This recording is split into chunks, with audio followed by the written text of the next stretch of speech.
Voice to the World, I'm Lipakshi Khurana, coming up in the next 30 minutes. Polling booths set up, security bolstered as high-octane India's general election set to begin on Friday. Election Commission of India to issue notification for the fourth phase today. G7 finance leaders pledge cooperation on Iran sanction in its meeting in Italy. European Union too steps up sanctions against Tehran. US Speaker Mike Johnson says House expected to vote on Ukraine and Israel aid as early as Saturday, despite facing threat from hard-right Republicans.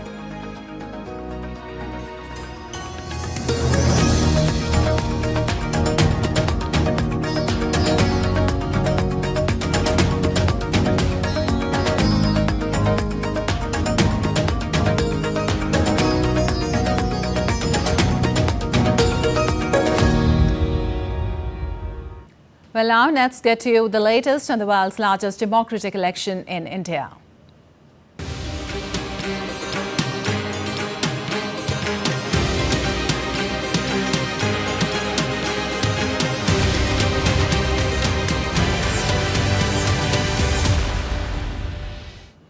Well, India is set to vote in the world's largest general election, setting the stage for a mammoth exercise in democracy, with nearly 1 billion people eligible to head to the polls across just over 6 weeks. Polling for the first phase will take place on Friday, that is 19th of April. Voting stations have been set up with training given to officials to ensure a seamless voting experience. Security personnel have also been stationed in all locations for foolproof safety. The 7-phase elections conclude on 1st of June, while the counting of the votes will take place on the 4th of June. All 2 Lok Sabha constituencies of the northeastern state of Manipur are among the 102 parliamentary constituencies across 21 states where polling will take place on Friday. To ensure public safety and the conduct of free and fair elections, especially at vulnerable and critical polling stations, security personnel conducted a flag march in the state. 3 layers of security involving the army, CRPF and state police have been established to secure all the peripheral areas. Preparations are also in place to ensure smooth polling in all 2 Lok Sabha constituencies of Arunachal Pradesh. In a remarkable incident, polling personnel was seen braving harsh terrain to reach a polling station at the Ramgong Assembly constituency in northeastern state of Arunachal Pradesh.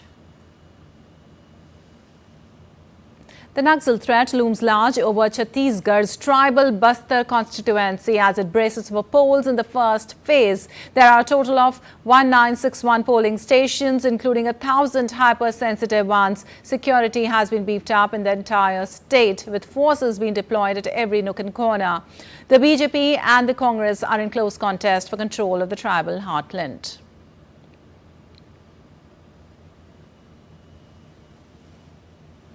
While 2024 is the year of democracy, during the past 75 years, the election process in India has evolved a lot. From ballot boxes to electronic voting machines, the Indian democracy keeps evolving. How the electorate has changed over the years, DD India takes a closer look.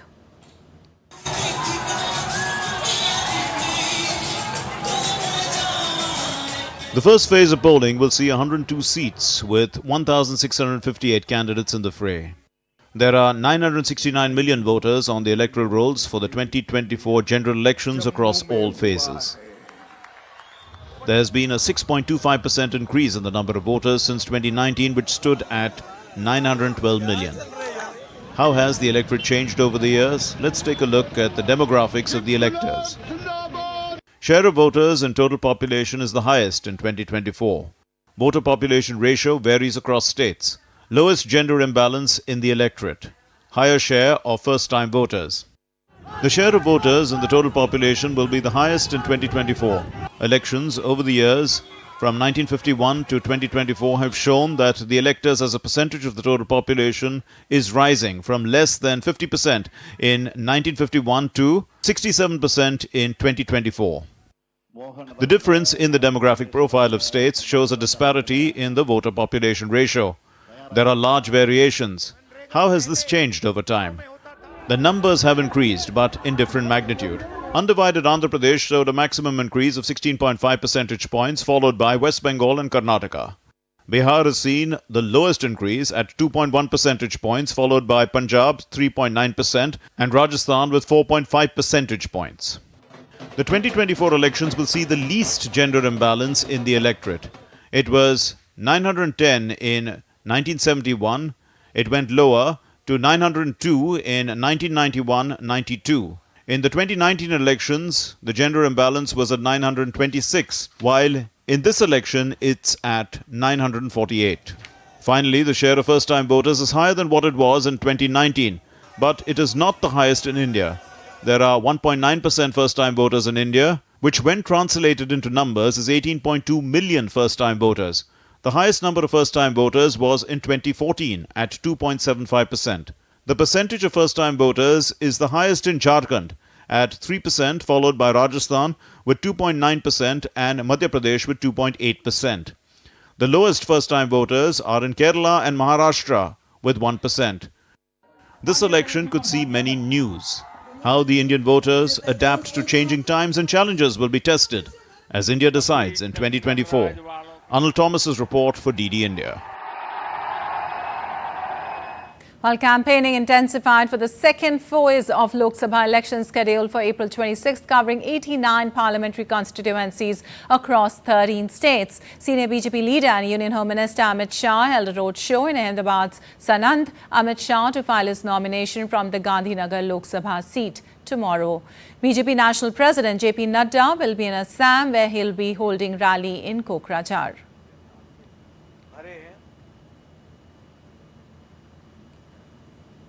In order to garner support in party's favour, Congress leader Rahul Gandhi will be on a Kerala visit, where he'll be holding public gatherings.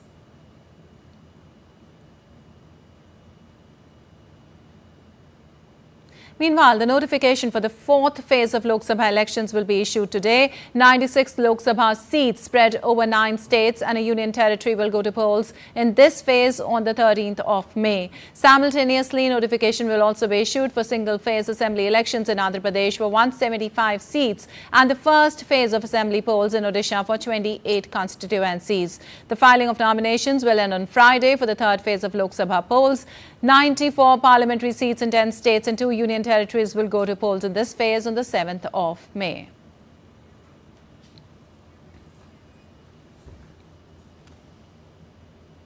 Well, Kohima War Cemetery is a memorial dedicated to soldiers of the 2nd British Division of the Allied Forces who died in the Second World War at Kohima, the capital of Nagaland, India, in April 1944. Our correspondent Tapas Bhattacharya has these details.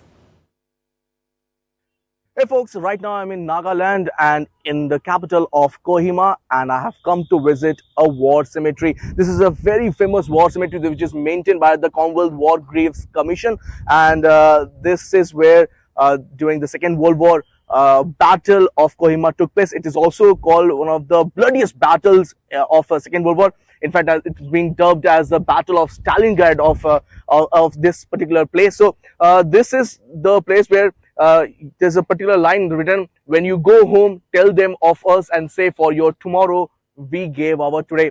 This kind of sums up the way the people fought here, and a lot of people, Indian, Sikh soldiers, British soldiers, gave up their life to defend the country, to defend Nagaland. The Japanese army at that time besieged the whole area, Kohima, and at that time the British forces along with Indian forces were here, and Captain John Randall, he's been bestowed with the Victoria Cross because he gave up his life, and along with him there were many soldiers who were there and who gave up their life. That's the kind of story that's there. It's a story of valor, it's a story of bravery that you can find here in this war cemetery.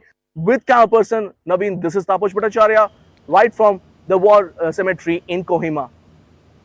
And as the start date for India's elections approaches, more than 960 million people are registered to vote. Millions of potential voters are living overseas, but not all of them are able to travel back to make their voices heard. DD India correspondent Julia Chapman has been speaking to Indian expats in London about what the elections mean to them. There are 13 million Indian citizens living abroad. But to cast their ballots in the upcoming general elections, they have to make the long journey home. Dhananjay Thackeray is a master's student at the London School of Economics. He plans to travel back to India because he says every vote counts. Elections in India is not only important for Indians, it is also important for the rest of the world also. So that's why this is the first thing. Secondly, people in India, they think that voting is only for those who have interest in the politics. But it's not like that. Like I have seen that. It's like we have day-to-day things which is dependent on the politics and political matters. Thackeray is so passionate about voting, he's planning to help spread awareness about elections in rural communities of India. But not everyone is in a position to fly to India for the elections. While students may have the time to travel home to vote, expats in full-time work struggle to make that happen. Unfortunately, like we do a job, right? And we have to handle clients. And the Indian holidays and the UK holidays, they do not match up, right? And I do have a family here, and I have a kid who goes to school. So because of these constraints, unfortunately, it's not possible to travel to India just for vote. In India, postal voting is only an option for electoral workers and serving members of the army. There are more than 350,000 Indian citizens living in the UK, according to the latest available data. Most of them are working or studying here. Even without their votes, the Indian elections will be the world's largest democratic exercise. That's why some Indians abroad will go to great lengths to take part. Wherever in the world I will be, but yes, I will do care about my country, and wherever I work, I will work for my country. So that's important for me to vote. Flying to India also comes with a high price tag, but many registered voters say it's a price worth paying for democracy. Julia Chapman in London, reporting for DD India. And now let's take a look at other stories making news today. In Jammu and Kashmir, the Bihar resident who was shot at by a terrorist in Anantnag has succumbed to his injuries at the hospital. Person was identified as Raju Shah, a resident of Bihar. Area has been cordoned off and search operation is underway. Lieutenant Governor Manoj Sinha has condemned the attack, conveying his condolences to the family.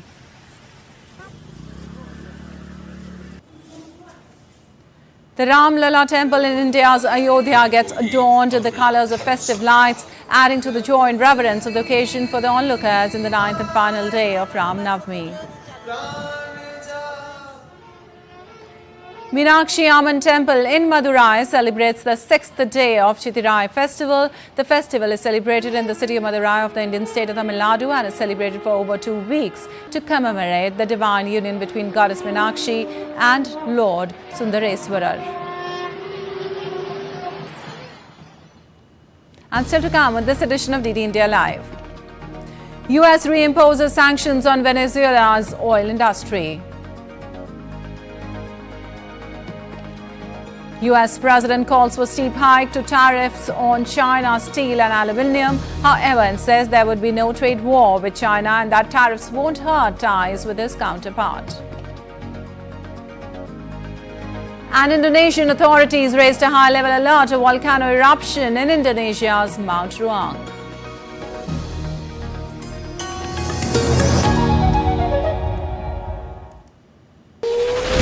Will the Israel-Iran conflict blow up into a full-blown war in West Asia or the Middle East?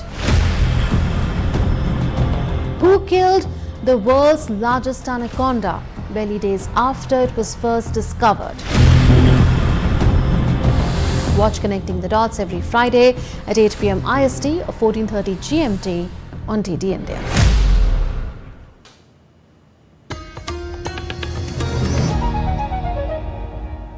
Welcome back. You're watching DD India Live. I'm Lipakshi Khurana. And moving on, G7 foreign ministers have commenced discussions on Capri Islands in Italy, considering fresh sanctions against Iran. The agenda also includes encouraging Israel and Iran to reduce tension and enhancing assistance to Ukraine. G7 finance leaders too have pledged cooperation on Iran sanctions at a meeting in Washington. DD India's correspondent Giles Gibson provides updates from Capri. We've had helicopters buzzing overhead and security personnel patrolling the roof of that hotel just behind me where these G7 foreign ministers' talks are taking place. The Italian presidency is saying that there will be some discussions about what they describe as stability in the Indo-Pacific region, but really the situation in the Middle East is set to dominate the agenda of these talks. So the first session of the talks, just after the foreign ministers arrived on the island, were on the rising tensions between Iran and Israel, as well as the ongoing conflict in Gaza. And there is also this growing push, especially led by the US and the UK, for there to be sanctions introduced against Iran in response to their missile and drone strikes on Israeli territory over the course of the weekend. Then on Thursday, we will see the focus shifting to discussions around protecting global shipping routes in the Red Sea, and then moving on to the ongoing conflict in Ukraine with the NATO Secretary General Jens Stoltenberg, as well as Ukraine's top diplomat Dmytro Kuleba, joining the G7 foreign ministers here on Capri, with Kuleba in particular expected to issue yet another call for help for assistance in boosting Ukraine's air defences. We're also going to see some very in-depth technical discussions around how the G7 could potentially leverage $300 billion of frozen Russian assets in the West to help Ukraine in its war effort against Russia, with European nations pushing for only the profits from those assets to be used to be handed over to the Ukrainians. A final decision not expected to be taken here by the foreign ministers in Capri, but rather by the leaders of the G7, the presidents and prime ministers, when they come to Italy for their leaders summit, which is taking place in June. Really a packed agenda for the G7 foreign ministers in terms of those ongoing conflicts around the world, but we are also being told by the Italian Foreign Ministry that there will be discussions about wider issues such as engagement with the continent of Africa, as well as how the world can govern in a better way the growing technology of artificial intelligence. Giles Gibson on the island of Capri, reporting for DD India. Meanwhile, European Union leaders have decided on Wednesday to step up sanctions against Tehran. European Council, in a statement after the first day of a two-day summit in Brussels, said it will take further restrictive measures against Iran, notably in relation to unmanned aerial vehicles and missiles. The European Union leaders met at a summit in Brussels. That is the first meeting of the EU's 27 national leaders since the attack on Saturday. This attack launched by Iran against Israel, we have decided to put in place sanctions against Iran. This is a clear signal that we want to send, and we also want to do everything to protect the civilians. Each civilian life matters. We call on the release without any conditions of all hostages. We call on a ceasefire, an immediate ceasefire. And moving on, the Speaker of the U.S. House's job is under threat, with hard-right Republicans saying they will move to oust Mike Johnson if he goes ahead with plans to put a foreign policy bill to the vote. He said he's not going to resign, and the moves to push him out are absurd. DD India's correspondent Caroline Malone reports from Washington. House Speaker Mike Johnson has a plan to get foreign aid passed in the lower chamber. He's put forward 5 bills on Ukraine, Israel, for Indo-Pacific allies, another from the Republican Party's desired foreign policy priorities, and the last on boosting security at the southern US border. That's already been highly controversial and part of the reason that they've been unable to pass foreign aid packages so far, despite President Joe Biden asking for it months ago. The issue has become so controversial, in fact, that Johnson's job is under threat. Members of the far-right Freedom House caucus say that he is surrendering the border and that it shows that he and allies care more about funding Ukraine than they do about securing their own borders. Well, voting on it could happen this week, at which point Johnson, like his predecessor Kevin McCarthy, is at risk of being voted out. Some representatives say that despite talks, it's become clear that a motion to vacate him will be brought if the Speaker plans proceed. Well, Marjorie Taylor Greene and Thomas Massie, two Republicans, are supporting a motion to remove Johnson from the speakership, and that could happen within 2 days of them bringing it to the floor. Caroline Malone in Washington for DD India. While US President Joe Biden on Wednesday called for higher tariffs on Chinese steel and aluminium while addressing steel workers at the United Steelworkers headquarters in Pittsburgh. Biden said that China was cheating in its steel trade practices and that US is investigating the Chinese government's practices tied to the trade of steel and aluminium. Biden pledged that US Steel would remain a totally American company. I promise you, and I'm not going to let that happen again. Look, right now, my U.S. Trade Representative is investigating trade practices by the Chinese government regarding steel and aluminum. If that investigation confirms these anti-competitive trade practices, then I'm calling on her to consider tripling the tariff rates for both steel imports and aluminum imports from China. Well, jury selection continues today in former President Donald Trump's hush money trial. 7 jurors have been chosen with 11 more needed. Trump faces 34 criminal charges related to falsifying business records and has pleaded not guilty to all of them. Our correspondent Sally Patterson provides updates from New York. Well, 7 of those jurors have now been selected. That's out of a total of 12 jurors needed for this criminal trial, plus 6 alternates. On Monday and Tuesday earlier this week, we saw streams of people, of New Yorkers, being brought into the court to be quizzed on their political persuasions, on how they sit on the political spectrum, what media sources they consume, what newspapers they read, what news channels they watch, what social media platforms they're on. Anything to try and determine whether they would have biases against the former president or, of course, in favor of him. Now, one would-be juror posted on social media that Donald Trump should be locked up. The judge ruled that was unfairly against the former president, and that juror was dismissed. In fact, most of the jurors who've been brought in have been dismissed so far, either because they're seen as not being impartial in this case or for very practical reasons as well.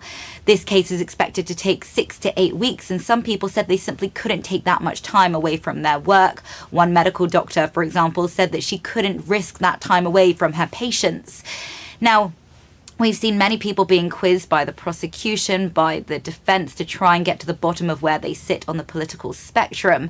Many of them do, of course, have opinions on the former president. He was the president of the United States and then has been in the spotlight over the past few years as well on the campaign trail for the upcoming presidential election. And he faces several different criminal cases across the United States. At the heart of this one in New York is a payment made to adult film star Stormy Daniels, $130,000 made ahead of the 2016 presidential election by Donald Trump's former fixer and lawyer, Michael Cohen. Now, Donald Trump is then alleged to have paid back that money to his former lawyer and filed that payment as legal expenses, something that the prosecution claims was incorrect and actually illegal. He's charged with 34 different counts of falsifying those records. He's pleaded not guilty to all of those counts and says that this is a political smear against him. He denies having any relationship with Stormy Daniels and maintains his innocence. Sally Patterson in New York, reporting for DD India. Well, the U.S. government is reimposing sanctions against Venezuela's oil industry that it eased 6 months ago. It comes after Caracas put restrictions on opposition candidates trying to run in this year's presidential election. DD India's correspondent Nick Harper reports for more from Washington on the latest developments. In October last year, the Biden administration agreed to lift a number of sanctions against Venezuela. It meant some relief for the country's oil and gas industry, allowing Venezuela's state-run oil firm, PDVSA, to trade more freely with countries that are politically aligned with the United States. Venezuela's oil exports hit a 4-year high shortly after the deal was announced in October.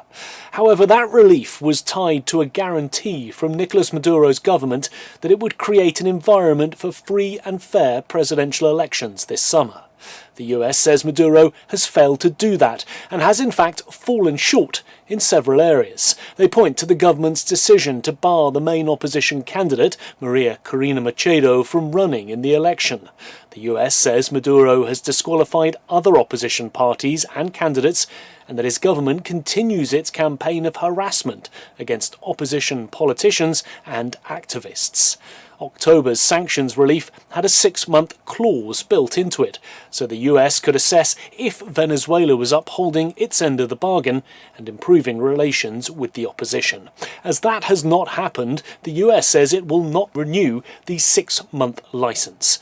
There are fears, though, that with the US reimposing these sanctions, it could lead to higher global oil prices or increase the number of Venezuelan migrants trying to enter the US illegally. Maduro, who's been in office for 11 years, is seeking a third term in office in the July 28th election. The US and many other Western countries refused to recognise his re-election in 2018, accusing the government of a rigged election. Nick Harper in Washington, reporting for DD India.